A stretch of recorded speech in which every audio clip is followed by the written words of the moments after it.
سورۃ الرحمن اور سورۃ الواقعہ یہ آخری جوڑا ہے. میں نے عرض کیا تھا شروع میں کہ یہ 7 صورتیں جو ہیں ان میں سے سورہ قاف منفرد ہے، سورہ زاریات، سورہ طور جوڑا ہے، سورۃ النجم، سورۃ القمر جوڑا ہے، سورۃ الرحمن، سورۃ الواقعہ یہ جوڑا ہے.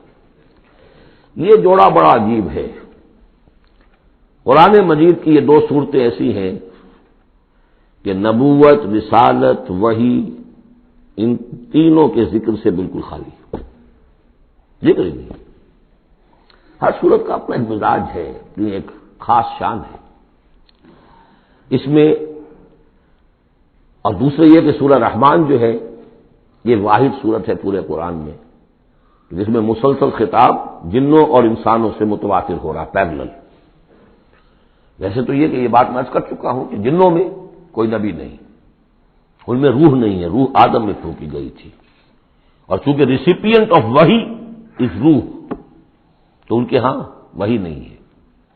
لہذا وہ بھی جو انسانوں میں رسول آئے ہیں انہی کی ہدایت کے پیرو رہے. ان میں سے جو اچھے لوگ ہیں، جو نیک لوگ ہیں، وہ ایمان لائے، جس کی ایک مثال ہمارے سامنے آ بھی چکی ہے. وہ جنات تھے، حضرت موسیٰ پر ایمان رکھنے والے تھے، تورات کے ماننے والے تھے، اور ان کا گزر ہوا، قرآن انہوں نے سنا، وہ ایمان لے آئے، اور پھر جا کر وہ اپنی قوم میں تبلیغ شروع کر دی. تو گویا کہ قرآن مجید میں جب یا ایھا الناس کہا جاتا ہے تو اگرچہ انسان مراد ہیں، لیکن یہ کہ انہی کے تابع خطاب جو ہے وہ جنات سے بھی ہے. لیکن اس صورت میں اس کو کھول دیا گیا. باقی یہ اسی پر قیاس کرتے ہوئے پورے قرآن کو سمجھیے کہ پورے قرآن کے مخاطب انسان بھی ہیں، جنات بھی ہیں. لیکن یہاں صرف یہ کہ اس کو ایک ایک قدم کے اوپر تسنیہ کا صیغہ، فَبِأَيِّ آلَاءِ رَبِّكُمَا تُكَذِّبَانِ فَبِأَيِّ آلَاءِ رَبِّكُمَا تُكَذِّبَانِ یا معشر الجن والانس، اے انسانوں اور اے جنات کی جماعتوں. جو کھل کر جو ہے صراحت کے ساتھ جو ہے انسانوں کے ساتھ جنات کا ذکر اور ان سے خطاب، تو صرف اس ایک صورت میں پورے قرآن مجید میں. ایک اور بات یہ ہے کہ اس میں 2 جنتوں کا تذکرہ ہے، اور سورہ واقعہ میں بھی ایسا ہی ہے. ان دونوں میں ترتیب عجیب ہے مضامین کے اعتبار سے، جس کو کہ آپ مرر امیج کہتے ہیں. آج کل مکان بہت سے بنتے ہیں ایسے کہ بالکل مرر امیج ہوتے ہیں کہ یوں لا کے بنا دیے تو ایک جیسے ہوں گے. ڈرائنگ روم جڑے ہوئے ہیں، پھر کوئی بیڈ روم ہے وہ ادھر ہے، پھر ادھر آخر میں پورچ ہے، وہی نقشہ ادھر ہے وہی نقشہ ادھر ہے، تو گویا کہ ہے مرر امیج. تو ان دونوں صورتوں میں مضامین جو ہے مرر امیج کے ساتھ ہے. سورہ رحمان میں قرآن مجید کی عظمت کا بیان اور اس کا جو حق ہے جو انسانوں کو ادا کرنا چاہیے اس کو مضمر کیا اور عظمت قرآن کا بیان کیا. یہ شروع ہو رہی ہے صورت اس سے. سورہ واقعہ میں وہ آخر میں آئے گا قرآن کی عظمت کا بیان، اور جو لوگ کہ اس کا حق ادا نہیں کرتے ان کا انجام. پھر اس میں اس کے بعد جو ہے پہلے ذکر ہے اہل جہنم کا، اور اس کے بعد ہے 2 طرح کی جنتوں کا. 2 درجے ہیں اہل جنت کے. لیکن وہاں کیا ہے؟ پہلے تذکرہ ہے دو کامیاب گروہوں کا، اور پھر آخر میں تذکرہ ہے جہنمیوں کا. اس اعتبار سے اس میں مضامین کی بڑی گہری مناسبت بھی ہے، اور ایک مرر امیج کی ترتیب سے یہ عکسی ترتیب ان کے مضامین میں ہے. سورۃ الرحمن بسم اللہ الرحمن الرحیم. نوٹ کر لیجئے یہ ترجیحی جو آیت ہے اس میں 31 مرتبہ آئی ہے آیت. کل آیات 78 ہیں، جن میں سے 31 جو ہیں وہ تو در حقیقت فَبِأَيِّ آلَاءِ رَبِّكُمَا تُكَذِّبَانِ اس کی تکرار ہے. یہ اسلوب قرآن مجید میں یا تو سورہ شعراء میں آ چکا ہے، 8 بار وہ الفاظ آئے تھے اِنَّ فِي ذَلِكَ لَآیَةً وَمَا كَانَ أَكْثَرُهُم مُؤْمِنِينَ وَإِنَّ رَبَّكَ لَهُوَ الْعَزِيزُ الرَّحِيمُ 8 مرتبہ. یا یہ القمر میں ہم 4 دفعہ پڑھ چکے ہیں فَكَيْفَ كَانَ عَذَابِي وَنُذُرِ وَلَقَدْ يَسَّرْنَا الْقُرْآنَ لِلذِّكْرِ فَهَلْ مِن مُدَّكِرٍ. اور یہاں سورۃ الرحمن میں 31 بار آئے گا فَبِأَيِّ آلَاءِ رَبِّكُمَا تُكَذِّبَانِ. بسم اللہ الرحمن الرحیم. الرحمن علم القرآن خلق الانسان علمہ البیان. رحمان، اور یہ اللہ کا وہ نام ہے جو رحمت کے مادے سے، لیکن خاص شان اس کی یہ ہے کہ جس میں ایک طوفانی کیفیت ہے اللہ کی رحمت، ٹھاٹھے مارتے ہوئے سمندر کی طرح. غضبان ہم پڑھ چکے ہیں 2 دفعہ، نہایت غضبناک. حضرت موسیٰ کے لیے لفظ آیا غضبان آصفہ. تو عرب کہے گا اگر بھوک سے مر رہا ہے انا جوعان، پیاس سے مر رہا ہے انا عطشان، تو رحمان کے وزن پر بہت مبالغہ ہوتا ہے، اور اس میں ایک شان ہوتی ہے جیسے کہ طوفانی شان، طوفان وہ بھی اسی میں ہے۔ اور رحمان وہ ہستی کہ جس کی رحمت ٹھاٹھے مارتے سمندر کے مانند ہے۔ علم القرآن، اس نے قرآن سکھایا ہے۔ یعنی یہ کہ قرآن مجید کی عظمت کا تصور کرو، یہ اللہ کی رحمانیت کا مظہر عتم ہے، اس کی رحمت کی سب سے بڑی شان، اس کا مظہر عتم جو ہے وہ قرآن ہے۔ دوسری بات یہ، اللہ کے ناموں میں چوٹی کا نام رحمان ہے، بہت پسندیدہ، رحمت کی تو ضرورت ہر شخص کو ہے۔ حضور نے فرمایا میں بھی مستغنی نہیں۔ آپ نے ایک موقع پہ فرمایا کہ کوئی جنت میں صرف اپنے اعمال کی بنیاد پر نہیں جائے گا جب تک کہ رحمت خداوندی دستگیری نہ کرے۔ اور حضرت عائشہ سے ہے یہ روایت۔ حضرت عائشہ نے پوچھ لیا، ظاہر بات ہے میاں بیوی کے درمیان ایک بے تکلفی بھی ہوتی ہے کہ کیا حضور آپ بھی؟ آپ نے فرمایا ہاں میں بھی۔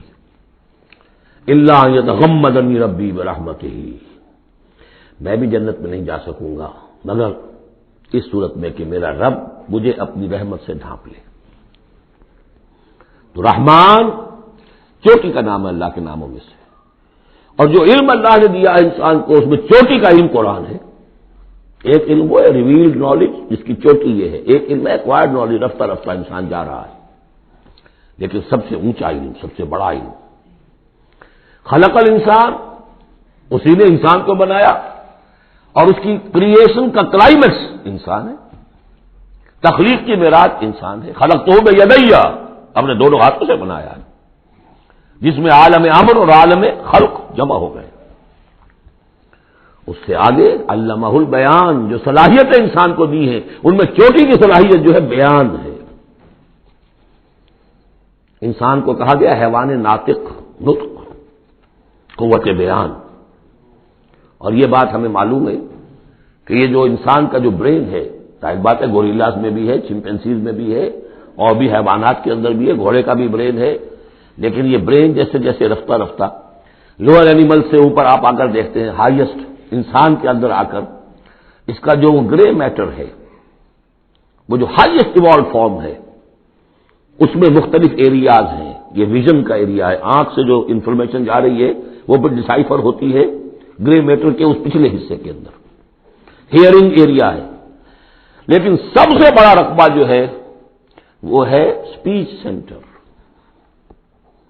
اور اس کے دو حصے ہیں، دوسرے کی بات سننا اور سمجھنا، پھر اپنی بات کہنا، یہ دو ایسپیکٹس ہیں اس کے۔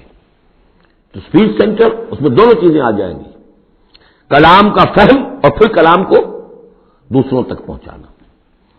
تو علمہ البیان، اللہ نے صلاحیتیں تو اور بھی دی انسانوں کو بہت سی، آنکھ بھی دی، کان بھی دیا، لیکن یہ آنکھ اور کان تو حیوانات میں بھی ہے، بلکہ بعض حیوانات کی بصارت ہم سے کہیں زیادہ آگے ہے۔ بعض حیوانات وہ ہیں کہ جنہیں روشنی کی بھی ضرورت نہیں دیکھنے کے لیے، بغیر اندھیرے میں بھی دیکھتے، ہم تو اندھیرے میں نہیں دیکھ سکتے۔ اس طرح کان، گھوڑے کا کان جو ہے اس کے کان کھڑے ہو جاتے ہیں اینٹنا کی طرح سے، اگر کہیں سے آہٹ ہو، جب یہ آپ کے گھوڑ سوار نے کچھ نہیں دیکھا، کھلا سنا ہے، جب ذرا سی آہٹ کہیں کی گھوڑے نے سن لی۔ اس حوالے سے باقی چیزیں جو ہیں ان میں تو یہ کہ علیحدہ علیحدہ گنا جائے گا تو صلاحیتیں باقی شاید انسان سے بہتر بھی دوسرے حیوانات میں ہیں۔ سونگنے کی صلاحیت کتے میں جتنی ہے ہمارے پاس تو 1/100 بھی نہیں۔ حیوانات میں سونگنے کا ایریا جو ہے وہ بہت بڑا ہوتا ہے برین کے اندر، وہ سونگ کر چیزوں کو اندازہ کرتے ہیں کھانے کی ہے کہ نہیں ہے۔ لیکن انسان کے ہاں آ کر ہائیسٹ لیول آف برین میں یہ اسپیچ سینٹر ہے۔ اب یہ جو 4 آیتوں سے 3 جملے بنے، الرحمن آیت 1 ہو گئی لیکن جملہ تو نہیں بنا، الرحمن مبتدا ہے، علم القرآن خبر ہے، جملہ اب بنا، تو جملے 3 ہوئے، الرحمن و علم القرآن خلق الانسان علمہ البیان۔ اس کو جو ریشو پروپورشن کا قاعدہ ہوتا تھا نسبت و تناسب کا حساب میں، ارتھمیٹک میں 3 ویلیوز دی گئی ہیں، چوتھی تلاش کرو، چوتھی ویلیو اس میں کیا ہے جو مضمر ہے، چھپی ہوئی ہے۔ انسان کو جو بہترین صلاحیت اللہ نے دی ہے قوت بیان، اس کا مصرف بھی ہونا چاہیے بہترین۔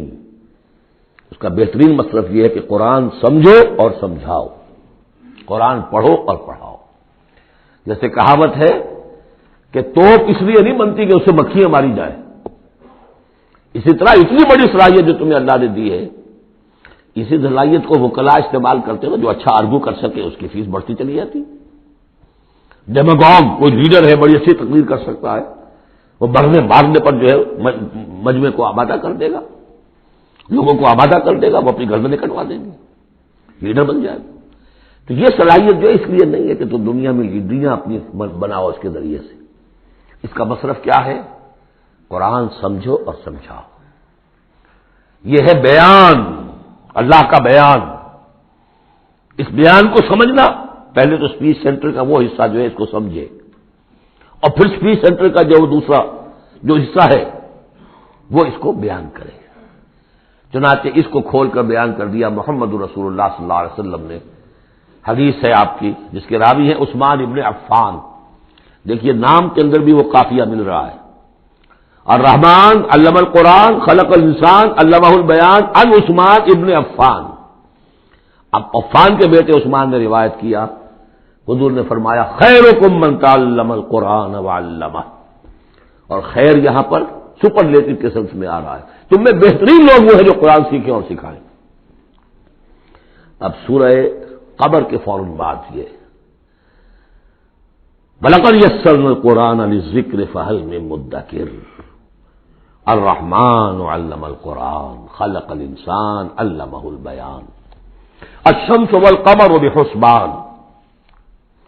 یہ سورج اور چاند سب ایک حساب کے ساتھ ہیں، ان کی گردش حساب کے ساتھ ہے، اسی حساب سے دن بن رہے ہیں، راتیں بن رہی ہیں، ہفتے اور سال اور مہینے بن رہے ہیں۔ والنجم والشجر یسجدان، نجم جو ہے تو ستارے، سورج اور چاند کے مناسبت سے تو اس کے لیے ستارے کی مفہوم ہے، لیکن نجم جو عربی زبان میں جھاڑیوں کو بھی کہتے ہیں جو زمین میں ہوتی ہیں، کیونکہ یہ ستارے بھی زمین میں اتنے نظر آتے ہیں جیسے کہ جھاڑیاں ہوں۔ تو النجم والشجر یسجدان، شجر کے حوالے سے اگر ترجمہ کرتے ہیں تو وہ جھاڑیاں، یہ بھی سجدہ کرتے ہیں، اللہ کے سامنے سربسجود ہوتے ہیں، ان کے سائے جیسا کہ کئی دفعہ آ چکا ہے۔ والسماء رفعها ووضع الميزان، اور آسمان کو اس نے بلند کیا اور اس میں رکھے ترازو۔ یہاں اس سے مراد وہ ترازو نہیں ہے جو کہ تولتی ہے دنیا کے اندر، اس میں بیلنس ہے، کاسمک بیلنس۔ آسمان اور زمین کے اندر، آسمان میں جتنے اجرام سماویہ ہیں، ان کو جو چیز تھامے ہوئے ہے، قائم رکھے ہوئے ہے، وہ ایک بیلنس ہے۔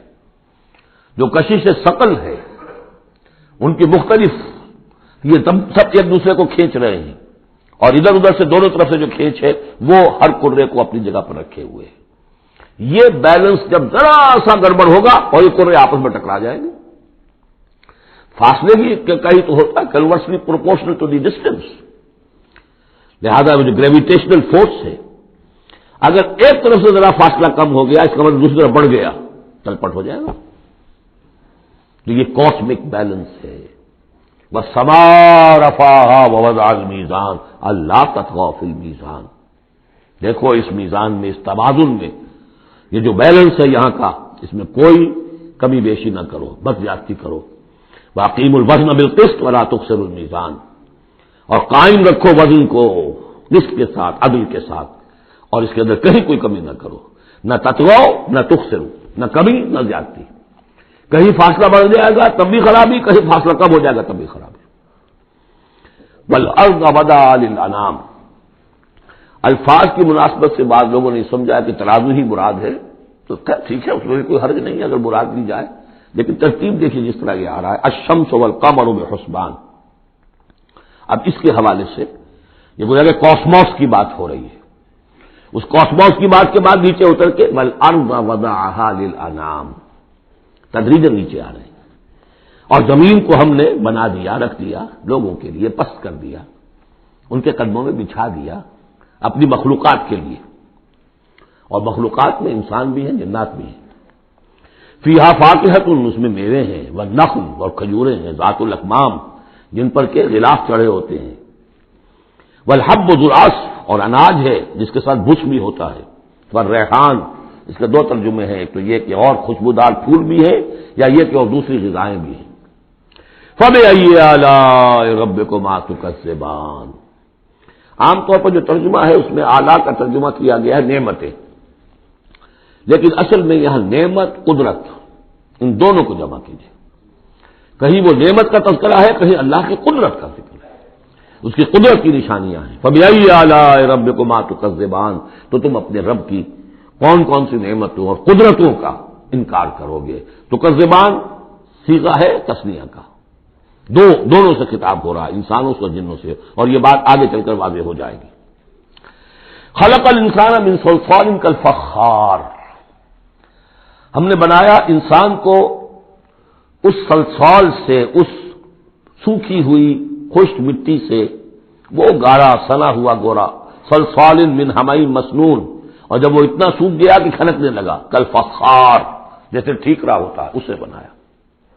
وَخَلَقَ الْجَانَّ مِن مَّارِجٍ مِّن نَّارٍ، اور جنات کو ہم نے بنایا آگ کی لپٹ سے، جس کو کہ ہم اس سے پہلے پڑھ چکے ہیں سورہ ہجر میں، نار السموم، لو جیسی ہوتی ہے جس کے اندر کی آگ ہوتی ہے.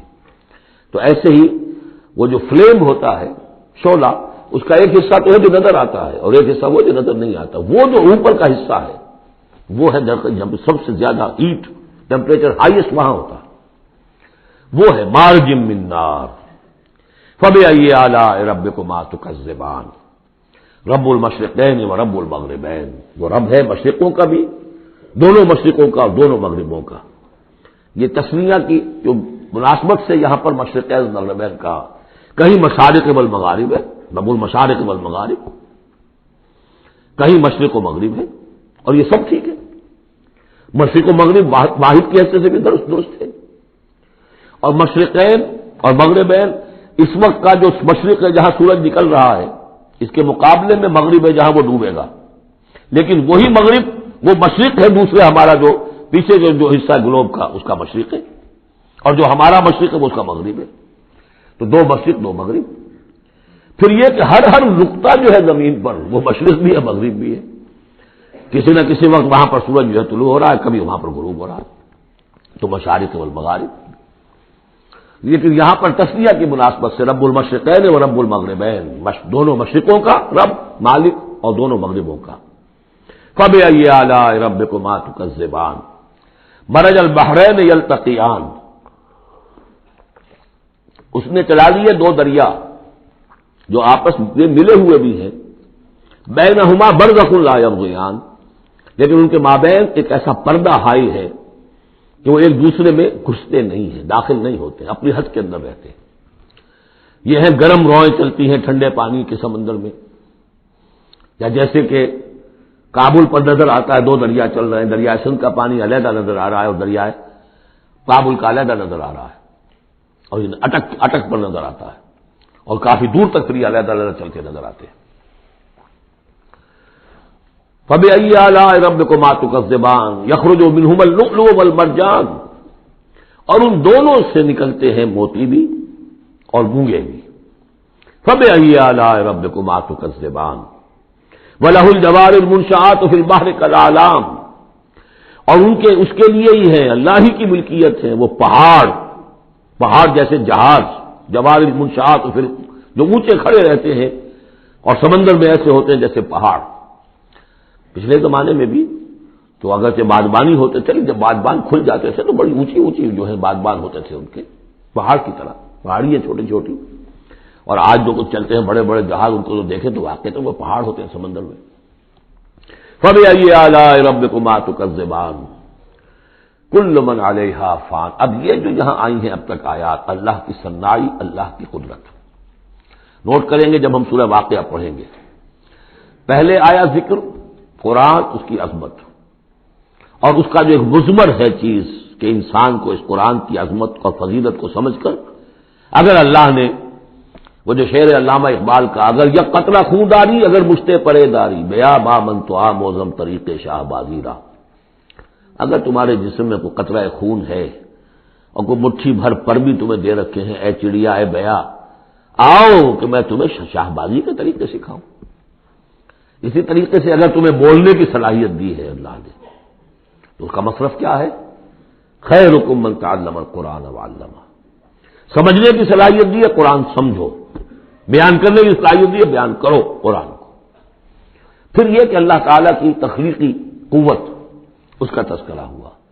وہاں آپ دیکھیں گے یہ بالکل الٹی یہی ترتیب ہوگی، آخر میں قرآن مجید کی عظمت، اس سے پہلے اللہ کی تخلیقی عظمت، اللہ کے یہی جو اعلیٰ ہے، اس کے بعد اب پہلے جہنم والوں میں تذکرہ یہاں ہو رہا ہے، وہاں بعد میں ہوگا۔ فرمایا کل من علیہا فان، جو بھی ہے اس زمین پر جو بھی مخلوقات ہیں سب فنا ہونے والی ہے۔ وَيَبْقَى وَجْهُ رَبِّكَ ذُو الْجَلَالِ وَالْإِكْرَامِ، باقی تو رہے گا صرف تیرے رب کا منہ، تیرے رب کا چہرہ، جو بہت بزرگی والا ہے اور بہت عظمت والا ہے۔ اب یہ کہ اللہ کا چہرہ ہم کیا اس کو نہیں سمجھ سکتے، آیات متشابہات میں سے ہوگا۔ جو اس کا مفہوم سمجھیں گے وہ یہ ہے اللہ کی ذات باقی، باقی سب چیز اللہ تعالیٰ کے سوا سب فانی، پوٹینشلی سب فانی ہے، اپنے طور پر سب کسی کا وجود جو ہے اپنے بل پر قائم نہیں ہے۔ اللہ جب تک قائم رکھے تو در حقیقت وہ خود اپنے بل پر قائم نہیں ہے، وہ تو اللہ تعالیٰ نے ان کو قائم رکھا ہوا ہے۔ کل من علیہا فان، اللہ باقی من کل فان، اللہ ہی باقی ہے، باقی تمام فانی ہے۔ وَيَبْقَى وَجْهُ رَبِّكَ ذُو الْجَلَالِ وَالْإِكْرَامِ فَبِأَيِّ آلَاءِ رَبِّكُمَا تُكَذِّبَانِ يَسْأَلُهُ مَنْ فِي السَّمَاوَاتِ وَالْأَرْضِ، جو بھی ہے آسمان اور زمین میں وہ سب اس کے در کے سوالی ہیں، اسی سے مانگ رہے ہیں۔ وجود بھی ملا ہے اسی سے، حیات کسی کے پاس ہے دی ہوئی ہے اسی کی، کوئی صلاحیت ہے تو دی ہوئی ہے اسی کی، کوئی ذہانت ہے تو دی ہوئی ہے اسی کی، روز کا رزق جو آ رہا ہے اسی کا عطا کرنا، ہر ایک سائل ہے۔ جو سورہ محمد میں ہم نے پڑھا کہ تم سب فقراء ہو واللہ هو الغنی وانتم الفقراء، تم سب کے سب محتاج ہو، تمہارا وجود مستعار، تمہاری حیات مستعار، تمہیں علم جو دیا اس نے دیا جتنا دیا، ولا یحیطون بشیء من علمہ الا بما شاء، تو تمہاری کیفیت یسألہ من فی السماوات والارض، اسی سے مانگتا ہے جو بھی ہے آسمانوں میں اور زمین میں۔ کل یوم ہو فی شان، وہ ہر دن ایک شغل میں ہے، اس کی ایک مصروفیت ہے۔ یہاں میرے نزدیک اشارہ ہے اسی بات کی طرف، یدبر الامر من السماء الى الارض ثم یعرج الیہ فی یوم کان مقدارہ الف سنۃ مما تعدون، تدبیر امر ہے، ایک دن کی تدبیر وہ کرتا ہے، کیا کچھ قوت ہے، وہ ایک دن اس کا 1000 سال کا ہے، اس میں کیا کیا ہونا ہے، کس طرح سے ہونا ہے، پھر وہ احکام کی تنفیذ ہوتی ہے، پھر اس کی رپورٹ ہے، اس کو واپس جاتی ہے۔ تو کل یوم ہوا فی شان، وہ کوئی ایک یوں سمجھیے کہ کوئی اسٹیٹک کوئی حقیقت نہیں ہے، خود اس کی مصروفیات، کل یوم ہوا فی شان، نئی شان کے ساتھ اس کا ظہور ہوتا ہے۔ کل یوم ہوا فی شان فبأی آلاء ربکما تکذبان سنفرغ لکم ایھا الثقلان، اب یہاں پر کھل کر بات کی کہ یہ تکذبان کیوں کہا جا رہا ہے، ہم جلد ہی فارغ ہو جائیں گے تمہارے لیے، اے دو بھاری قافلوں، اے انسانوں کا قافلہ اور اے جنات کے قافلے۔ ابھی جو ہے اس کائنات کو ہم نے چلایا ہوا ہے، ابھی مہلتیں ہم نے دے رکھی ہیں، وقت مقرر کیا ہوا ہے، اجل مسمى ہے اس کائنات کی بھی اور ہر قوم کی بھی، لکل امت اجل، ہر امت کے لیے بھی ایک اجل ہے، ہر ایک فرد کی اجل ہے، وہ سب ہے، لیکن القریب ہم فارغ ہو جائیں گے تمہارے لیے، تمہیں اپنے پاس بلا دیں گے، تم سے حساب کتاب لیں گے، تم سے پوچھ گچھ ہوگی۔ فبأی آلاء ربکما تکذبان، تو اے جنات اور اے انسانوں کی جماعت، تو تم اپنے رب کی کن کن نعمتوں کا اور کن کن صنائیوں کا، کن کن قدرتوں کا انکار کرو گے۔ یا معاشر الجن والانس ان استطعتم ان تنفذوا من اقطار السماوات والارض فانفذوا لا تنفذون الا بسلطان فبأي آلاء ربكما تكذبان يرسل عليكما شواظ من نار ونحاس فلا تنتصران فبأي آلاء ربكما تكذبان صدق اللہ العظیم۔ کیونکہ اس سے پہلے آیت آ چکی ہے سنفرغ لکم ایھا الثقلان، دو بھاری قافلے جو ہیں اللہ تعالیٰ کی مخلوقات میں سے، ایک قافلہ انسانیت اور ایک قافلہ جو جنوں پر مشتمل ہے، اب یہاں اس آیت میں، آیت نمبر 33 میں براہ راست ان سے خطاب ہے، اے گروہ جن اور اے گروہ انس، یا معاشر الجن والانس ان استطعتم، اگر تمہارے اندر استطاعت ہے، طاقت رکھتے ہو، ان تنفذوا من اقطار السماوات والارض، کہ تم نکل بھاگو آسمانوں اور زمین کے دائروں سے، کناروں سے، فانفذوا تو نکل جاؤ، لا تنفذون الا بسلطان، نہیں نکل سکو گے مگر اللہ تعالی کی سبب کے ساتھ۔ یہ آیت مبارکہ مشکلات القرآن میں سے ہے، پوری طرح ہم شاید ابھی نہ سمجھ پائیں جب تک کہ اور ہمارا علم جو ہے کائنات کے بارے میں، کاسموس کے بارے میں اور علم بڑھ نہیں جاتا، لیکن یہ کہ عام طور پر یہ سمجھا گیا ہے کہ یہ انسان اور جن جو ہیں ایک حد تک ان کی رسائی ہے اس کائنات کے اندر، اس سے آگے نہیں، جیسے کہ آ چکا ہے، میں پہلے بھی بیان کیا ہے کہ جنات کے لیے غالباً یہ ہمارا جو سولر سسٹم ہے، یہ پورا جو ہے یہ ان کی جولان گاہ ہے، اس میں یہ جائیں جدھر جائیں چلے جائیں، اس سے آگے نہیں۔ انسانوں کا معاملہ یہ ہے کہ وہ اس کے اندر بھی جو بھی فاصلہ طے کرتے ہیں، وہ ظاہر بات ہے کہ وہ اس کے لیے مشینیں ایجاد کر کے جہاں تک جا رہے ہیں، لیکن اس پورے سولر سسٹم تک بھی ان کی رسائی ممکن نہیں ہوگی۔ لیکن یہ کہ ایک گمان میرا ہے جو میں آپ کے سامنے پیش کر رہا ہوں کہ قرآن مجید جب آسمانوں اور زمین کی بات کرتا ہے تو وہ مراد ہوتی ہے کل کائنات، کل یونیورس، اور کل یونیورس کے کناروں سے نکل بھاگنا، اس کے کیا معنی ہے؟ اس کے معنی یہ ہے معدوم ہو جانا، یعنی یہ کہ جہنم میں پڑنے والے چاہیں گے کہ ہم معدوم ہو جائیں، کاش کہ جیسا کہ ہم نے پڑھا تھا سورہ نساء میں، فَكَيْفَ إِذَا جِئْنَا مِن كُلِّ أُمَّةٍ بِشَهِيدٍ وَجِئْنَا بِكَ عَلَىٰ هَٰؤُلَاءِ شَهِيدًا، اس روز انسان چاہیں گے کہ اس طرح زمین شق ہو جائے، وہ اس میں دھس جائے اور زمین اوپر سے برابر کر دی جائے، یہ تو ہوگا یوم الحساب کو۔ لیکن سوال یہ ہے کہ من اقطار السماوات والارض، تمام آسمانوں اور زمین کے کناروں سے نکل بھاگنا، معدوم ہونا، یہ بھی بس میں نہیں ہے، اللہ کے اذن سے ہی ہم بنے ہیں، ہمیں وجود عطا ہوا ہے، اور اللہ ہی کا اختیار ہے جو ہمیں معدوم کر سکتا ہے۔ ہم لاکھ چاہیں کہ معدوم ہو جائیں، معدوم نہیں ہو سکتے، یہ بھی ہماری اختیار سے باہر ہے، اذن رب ہی ہو تو ہم معدوم ہوں بغیر اذن رب۔ یہاں پر ویسے جو الا بسلطان، اللہ کا حکم، اللہ کی مرضی، اللہ کی سند، جس اس طرح کی کوئی بات ہے، اگرچہ عام طور پر بات وہ سمجھی گئی ہے جو پہلے میں نے بتایا، میرا گمان یہ ہے واللہ عالم، بہرحال مشکلات القرآن میں سے ہے۔ فَبِأَيِّ آلَاءِ رَبِّكُمَا تُكَذِّبَانِ، تو تم اپنے رب کی کن کن نعمتوں اور کن کن صنائیوں اور کاریگریوں اور کن کی قدرتوں کا انکار کرو گے۔ یُرْسَلُ عَلَيْكُمَا شُوَاظٌ مِّن نَّارٍ، تم پر پھینکے جائیں گے شعلے بھڑکتے ہوئے آگ کے، وَنُحَاسٌ، اور دھواں ملا ہوا، وہ آگ جس میں کہ دھواں ملا ہوا ہو، فَلَا تَنتَصِرَانِ، پھر تم بدلہ نہیں لے سکو گے۔ فَبِأَيِّ آلَاءِ رَبِّكُمَا تُكَذِّبَانِ فَإِذَا انشَقَّتِ السَّمَاءُ، جب آسمان پھٹ جائے گا، فَكَانَتْ وَرْدَةً كَالدِّهَانِ، تو ایسے ہو جائے گا گلابی رنگ کا جیسے کہ تیل کی تلچھٹ ہوتی ہے، جب تیل کو صاف کیا جاتا ہے تو اس کے نیچے جو تلچھٹ رہ جاتی گلابی رنگ کی۔ فَبِأَيِّ آلَاءِ رَبِّكُمَا تُكَذِّبَانِ فَيَوْمَئِذٍ لَا يُسْأَلُ عَنْ ذَنبِهِ إِنسٌ وَلَا جَانٌ، تو اس روز کوئی پوچھنے کی ضرورت نہیں ہوگی ان کے گناہوں کے بارے میں، نہ انسانوں سے نہ جنوں سے۔ اللہ تعالیٰ پوچھے گا، حساب کتاب بھی ہوگا، لیکن یہ کہ اپنی جگہ پر ہر ایک کے چہرے پر لکھا ہوگا اس کا انجام۔ بل الانسان علی نفسہ بصیرہ، چنانچہ کئی جگہ قرآن مجید میں نقشہ کھینچا گیا ہے، میدان قیامت میں جب لوگ کھڑے ہوں گے، کچھ لوگوں کے چہرے تر و تازہ ہوں گے، کچھ لوگوں کے اوپر مردنی چھائی ہوئی ہوگی، جس کی مثال بہترین ہوتی ہے ہائی سکولز کے اندر ہر سال جب ڈکلیئر کرتے ہیں امتحان، سالانہ امتحان کا نتیجہ، تو جب کھڑے ہوتے ہیں طالب علم سننے کے لیے، تو بعض لوگوں کے چہروں کے اوپر لکھا ہوتا ہے کہ یہ فیل ہونے، اس لیے کہ انہیں معلوم ہے لکھ کر کے آئے تھے ہم، اور بعض کے چہرے تر و تازہ ہوتے ہیں، انہیں اگر فکر ہوتی ہے تو اس کی کہ میں فرسٹ آتا ہوں یا نہیں آتا، بس اس کی تشویش ہو سکتی ہے، لیکن یہ کہ انہیں کوئی اندیشہ یہ نہیں ہوتا کہ وہ فیل ہو جائیں گے۔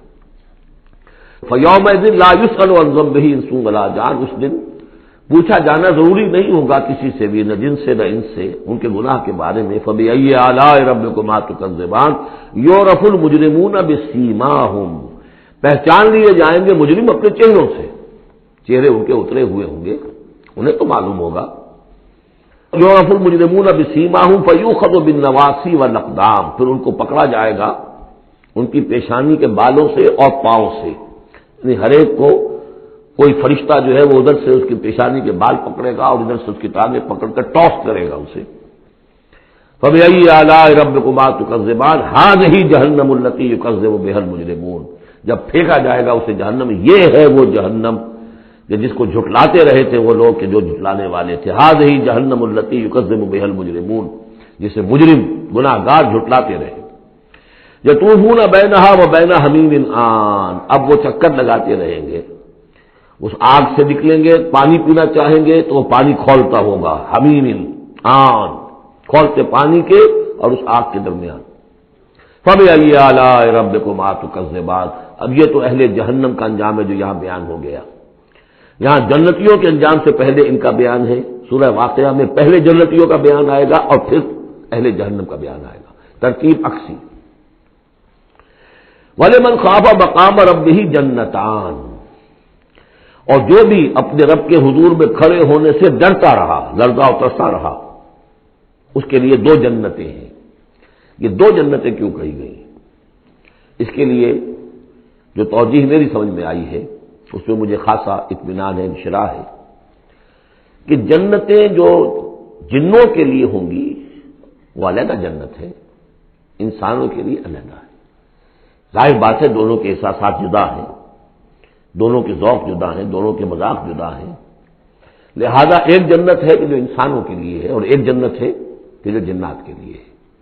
ایک ہی طرح کی چیزیں ان دونوں کے لیے پلیزنٹ اور ان دونوں کے لیے جو ہو سکتی ہیں مسرت اور سرور آمیز، وہ ایک طرح کی نہیں ہو سکتی، ان کے تقاضے مختلف ہوں گے۔ تو لمن خاف، جو ڈرنے والے ہیں ان کے لیے جنتیں فراہم کر دی اللہ نے، وہی تسلیہ کا صیغہ ہے کیونکہ یہاں جنوں اور انسانوں سے خطاب ہو رہا ہے مسلسل۔ یہ جو جنتان ہوں گی یہ ابتدائی جنتیں جن کا ذکر یہاں ہو رہا ہے، اس کے بعد دو اور جنتیں ہوں گی، تو جنتیوں کے دو درجے ہیں، ان میں جنات بھی ہوں گے انسان بھی ہوں گے، تو چار ہو گئے۔ کمتر درجے کے جنتی انسان اور جن دو، اور برتر درجے کے جنتی انسان اور جن دو، تو دو اور دو چار۔ تو یہاں پر اس سورہ مبارکہ میں چار جنتوں کا ذکر ہے۔ پہلے یہ کمتر درجے کے جنتیوں کا ذکر ہو رہا ہے۔ وَلِمَنْ خَافَ مَقَامَ رَبِّهِ جَنَّتَانِ فَبِأَيِّ آلَاءِ رَبِّكُمَا تُكَذِّبَانِ ذَوَاتَا أَفْنَانٍ، اس کی بہت سی شاخیں ہوں گی اس جنت کی۔ فَبِأَيِّ آلَاءِ رَبِّكُمَا تُكَذِّبَانِ فِيهِمَا عَيْنَانِ تَجْرِيَانِ، ان دونوں میں چشمے ہیں۔ اب عینان، ایک ایک جنت میں ایک ایک چشمہ ہے جو بہہ رہا ہے۔ فَبِأَيِّ آلَاءِ رَبِّكُمَا تُكَذِّبَانِ، اپنے رب کی کون کون سی نعمتوں کو جھٹلاؤ گے۔ فِيهِمَا مِن كُلِّ فَاكِهَةٍ زَوْجَانِ، اور ان دونوں میں ہر طرح کے جو میوے ہیں ان کی دو دو قسمیں ہیں، جوڑے ہیں۔ فَبِأَيِّ آلَاءِ رَبِّكُمَا تُكَذِّبَانِ مُتَّكِئِينَ عَلَىٰ فُرُشٍ بَطَائِنُهَا مِن اسْتَبْرَقٍ وَجَنَى الْجَنَّتَيْنِ دَانٍ، اور وہ وہاں تکیہ لگائے ہوں گے، سہارا لگائے ہوں گے ایسے فرشوں پر کہ جن کے استر بنے ہوئے ہوں گے گاڑھے ریشم کے، استر ہوں گے گاڑھے ریشم کے، تو جو ان کا اصل جو اوپر کا حصہ ہوگا وہ کس شے کا ہوگا، گویا کہ وہ تمہارے تصور سے باہر ہے۔ وَجَنَى الْجَنَّتَيْنِ دَانٍ، اور دونوں جو باغ ہیں دونوں جنتوں کے، ان کے جو پھل ہیں میوے وہ جھک رہے ہوں گے نیچے کو ہوں گے، تاکہ آرام سے جنتی جو ہے جو چاہے حاصل کر لے۔ فَبِأَيِّ آلَاءِ رَبِّكُمَا تُكَذِّبَانِ فِيهِنَّ قَاصِرَاتُ الطَّرْفِ، ان جنتوں میں ہوں گی وہ عورتیں کہ جن کے نگاہیں نیچے جھکی ہوئی ہوں گی۔ عورت کے اندر شرم اور حیا جو ہے اس کا خاص زیور ہے، یہ خود اس کے حسن کا ایک حصہ ہے، تو نگاہوں کا نیچا ہونا یہ اصل میں حیا اور شرم کی علامت ہے، نیچے نگاہ والیاں۔ لم یطمثن انس قبلہم ولا جان، ان کو چھوا نہیں ہوگا اس سے پہلے نہ کسی انسان نے نہ جن نے، ان سے پہلے، یعنی ظاہر بات ہے کہ جو جنوں کی جنت ہے اس میں ان کی مناسبت سے ان کے لیے بیویاں ہوں گی، اور جو مردوں کی انسانوں کی جنت ہے ان کے لیے ان کی مناسبت سے ہوں گی، اور وہ جو ہوں گی جو جنت جنات کی ہے ان میں جو بھی ان کے لیے ہوں گی ان کی بیویاں انہیں بھی کسی جن نے پہلے چھوا نہیں ہوگا، اور اسی طرح انسانوں کے لیے جو جنت ہوگی اس میں جو ان کو بیویاں دی جائیں گی ان کو کسی انسان نے پہلے نہیں چھوا ہوگا۔ فَبِأَيِّ آلَاءِ رَبِّكُمَا تُكَذِّبَانِ كَأَنَّهُنَّ الْيَاقُوتُ وَالْمَرْجَانُ وہ جو ہوں گی بیویاں دی جائیں گی ان جنتوں میں وہ ایسے ہوں گی جیسے لال اور مونگے. فبأي آلاء ربكما تكذبان هل جزاء الإحسان إلا الإحسان. کیا احسان کا، بھلائی کا، نیکی کا بدلہ احسان اور بھلائی کے سوا بھی کچھ ہو سکتا ہے؟ ان لوگوں نے اللہ کے لیے، اللہ کے دین کے لیے، اللہ کے احکام کی پابندی میں جو کچھ بھی انہوں نے محنتیں کی، کوششیں کی، اب ظاہر بات ہے کہ اللہ تعالیٰ کو اس کا بدلہ انہیں دینا ہے انہی صورتوں میں. وَمِن دُونِهِمَا جَنَّتَانِ، اور ان سے پرے دو جنتیں اور ہیں. اب اس میں مفسرین کے مختلف اقوال ہیں، پہلی جنتیں کن کی ہیں، دوسری جنتیں کن کی ہیں. اس لیے کہ اس کے لیے دو الفاظ جو آئیں گے سورہ واقعہ میں آئیں گے کہ ایک اصحاب الیمین ہے اور ایک مقربون ہے. ایک وہ ہے جو آگے اللہ کے بہت ہی مقرب بارگاہ ہو جاتے ہیں، اولئک المقربون، اور ایک وہ ہے کہ جو داہنے والے ہیں اور ایک ہے شمال والے. تو ایک تو ہے بنیادی، یہ گمراہ تھے، یہ جہنمی، یہ نیک تھے، اور یہ جو ہے جنتی ہیں. لیکن ایک ہے بہت آگے والے، فالسابقون السابقون اولئک المقربون، وہ لوگ جو آگے نکل جانے والے ہیں، وہ جو بلندتر نیکیوں والے ہیں، بلندتر مقامات والے ہیں. جیسے کہ سورہ توبہ میں ہم نے پڑھا تھا والسابقون الاولون من المہاجرین والانصار والذین اتبعوہم بإحسان، تو دو درجے ہو گئے تھے. تو اس طرح یہاں پر جو میرے نزدیک پہلی جنتوں کا تذکرہ جو ہے وہ در حقیقت ہے جو کم تر جنتی ہے، اصحاب الیمین. اور اب جو تذکرہ ہو رہا ہے وہ ہے جنت ان کی کہ جو مقربین بارگاہ ہے، سابقین. وَمِن دُونِهِمَا جَنَّتَانِ، اور ان دونوں کو پرے اور دو جنتیں ہوں گی. فَبِأَيِّ آلَاءِ رَبِّكُمَا تُكَذِّبَانِ، یہ بھی دو ہوں گی، ایک جنات کے لیے اور ایک انسانوں کے لیے. مُدْحَامَّتَانِ، بڑے گہرے سبز رنگ کی جنتیں ہوں گی.